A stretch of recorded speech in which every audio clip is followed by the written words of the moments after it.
Body language series start చేశాం కదా.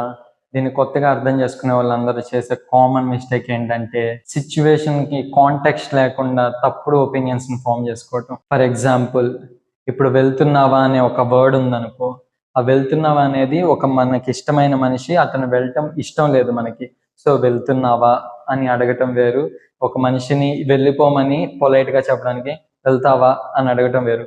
So వెళ్తావా అనే వర్డ్ అదే, కానీ సిచ్యువేషన్ బట్టి కాంటెక్స్ట్ మారిపోతుంది.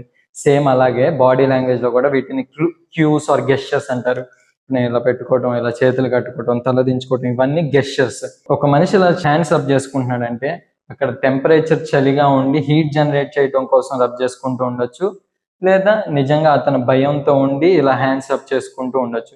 ఎందుకంటే మన ఫింగర్ టిప్స్ లో కొన్ని మిలియన్స్ ఆఫ్ నర్వ్ ఎండింగ్స్ ఉంటాయి. వాటిని రబ్ చేయటం వల్ల మనకి బాడీ కామ్ అవుతుంది. అండ్ సబ్ కాన్షియస్లీ ఇది మనకి ఎప్పటి నుంచో తెలుసు, అందరు చేస్తూనే ఉంటారు కాన్షియస్లీ తెలియకపోయినా. సో సిచ్యువేషన్ ఏంటి, కాంటెక్స్ట్ ఏంటి అని తెలియకుండా ఓన్లీ ఒక క్యూని చూసి మనం ఒక ఒపీనియన్ ఫామ్ చేసుకోవడం తప్పు.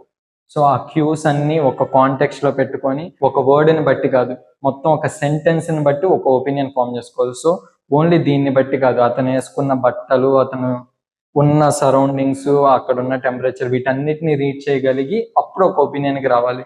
ఓన్లీ ఒక క్యూని ఒక గెస్చర్ని పట్టుకొని ఒక ఒపీనియన్కి రాకూడదు. సో ఇలాంటివన్నీ నేర్చుకోవడం కోసం ఈ సిరీస్ని ఫాలో అవ్వండి.